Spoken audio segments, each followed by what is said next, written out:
For example, to enter some of these places, they are completely dark. They don't have electricity, they don't have water, so when you enter, you don't see a thing, actually.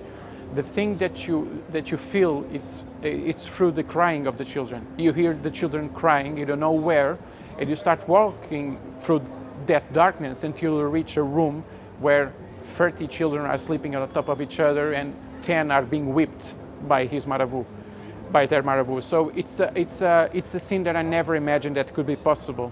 For example, to take a photo of the chained Talibé, it was something that it was crucial to the work, because it was one of the things that you can see in the street, the bruises on their bodies, but you could say that was happening inside of those schools.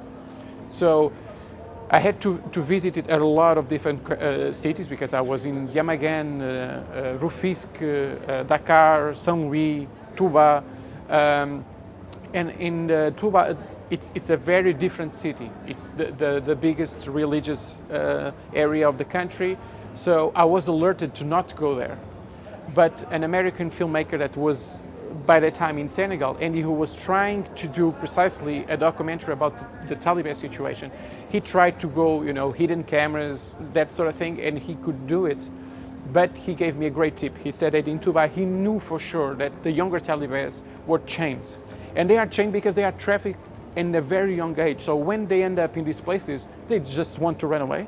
They are scared, of course, so they keep it in chains for a long time. We're saying that children with 5, 6 years old can be chained at least for 1 or 2 years in the same place. So I knew that part was really important. So when we got to Dubai, we went to some of the locations that he told me, and fortunately we found one.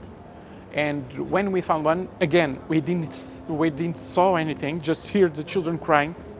And when the marabout saw us, we were not allowed to be there. Even my fixer didn't know that guy, so it was really tricky. We had to get out, but once we were getting out, at our right side, there were a lot of children chained. So it was a matter of waiting for the marabout, the false Quranic teacher, to get out. I had to jump to the school. I took the photo. The thing is, the photo looks really calm. It's a Talibé chained with the excerpts of the Quran. And actually, after the photo, everything was everything except calm. Because, of course, the young boy was scared with my presence. He alerted the older Talibés. The older Talibés are children that when they reach 15 or 16 years old, we have to understand that they've been in that situation for 10 years. All they know is violence. So it was a very difficult situation to manage. I had to run away. Once we get to our driver, he told us that we couldn't get out of the city. Just for you to understand how things are controlled. So everybody was alerted, and they pull up the rope that managed the entrance of the city. So it was just a matter of getting out of that place as soon as possible, and to send the pictures, to save the pictures, because that picture itself, it was more than a picture. It was a true evidence. And the proof of that is that specific photo is distributed in the streets by the police in Senegal. And thankfully, many children were rescued after that, yeah. I had a chance to talk to 3 marabouts, because one of them was the marabout that started whipping children in front of me. When that happened, I wasn't even prepared. I was in shock. So at the end, after I saw him beaten more than 30 children, 30 boys, I had to thank him for allowing me to get in. And so yeah, the thing is, in Senegal, it was and it still is very difficult to address this situation. The marabouts, the Quranic schools are very well respected in Senegalese society. And it is important to say that there are good schools, there are good teachers, and they are the first ones to condemn this situation. But to say to a very large group of people that more than 15,000 boys are trapped in false Quranic schools, that it's very difficult for the Senegalese people to accept that, at least at that time.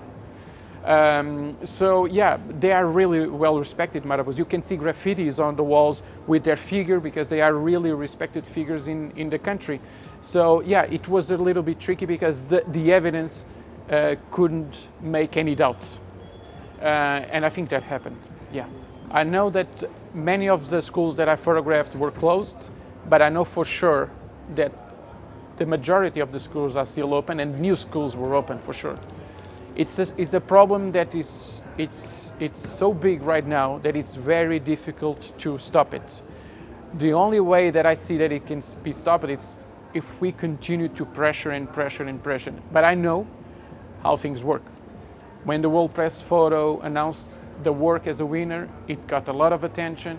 Throughout that year, a lot of people talked about what was happening in Senegal. I had a chance to present the work in the European Parliament, which was really important. And also the African Union made some sanctions towards Senegal because of this problem. But you know how things are. Throughout time, people starting to pay attention to other issues, which is completely normal.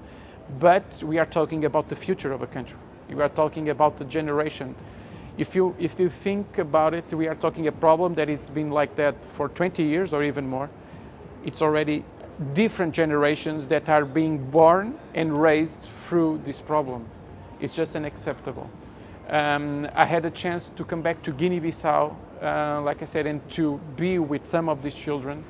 And now I've been to Guinea-Bissau more times, and I've met them when they are now, adults with their lives. And when they see the pictures, it's very difficult, of course, for them to confront them. But they have the perfect understanding that what they face is still goes on. It's still the same.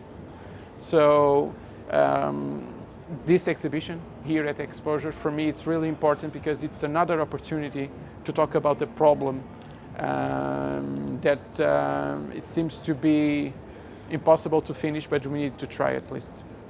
Yeah, it's very difficult. So when they are rescued, for example, after the work was awarded, many buses were coming to Senegal to bring the children back because many of the schools closed, many of the Talibés ran away. So after they reach Guinea-Bissau, for example, they have some institutions that help them. But think about the process. They don't know the families' names. Many of them were trafficked when they were 5 years old, and now they have 15 years old.